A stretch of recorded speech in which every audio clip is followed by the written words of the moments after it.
Hola, soy Kim Marín y soy director de arte. He trabajado para Fiat, el Petrobancho en Dubái, Café del Mar y también los carteles del Jet. He especializado en el cartelismo, un área del diseño donde experimento y me divierto. Especialmente me gustan los carteles relacionados con la música, donde pretendo comunicar con la misma garra del rock o con el ritmo del jazz.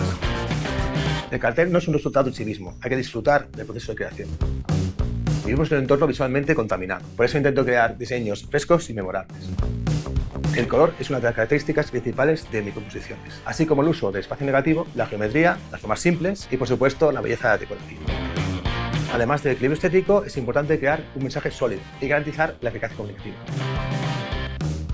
En este curso de Doméstica vamos a divertirnos creando 4 carteles para diferentes estilos musicales. Te enseñaré todas mis técnicas para diseñar cada una de estas piezas con la expresión que debe transmitir la música. Para ello, lo primero que haré es hablar de mis influencias, las cosas que me gustan. Luego pasaremos al briefing, donde distribuiremos la oferta del cliente, la limpiaremos y la dejaremos perfecta para trabajar. Más adelante empezaremos a diseñar nuestros 4 carteles, cada uno de estilo de música diferente: electrónica, folk, jazz y indie rock. Con cada cartel enseñaré cómo funciona la psicología del color, tipografía y la composición. Además, aprenderemos a atraer la mirada del espectador gracias a la comunicación, que tiene que ser efectiva y clara. Aparte del diseño, haremos una comparativa, utilizando trabajos míos para ver cómo funcionan estas herramientas en el mundo real. Ya para acabar, os enseñaré cómo, variando diferentes elementos, podemos crear muchos más carteles.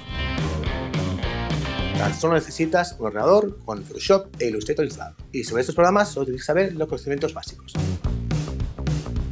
Este curso está dirigido a diseñadores y melómanos con ganas de formar su propia identidad gráfica y aprender a crear tendencia. Aprenderéis a divertiros diseñando y a comunicar con la intensidad de la música que más os guste.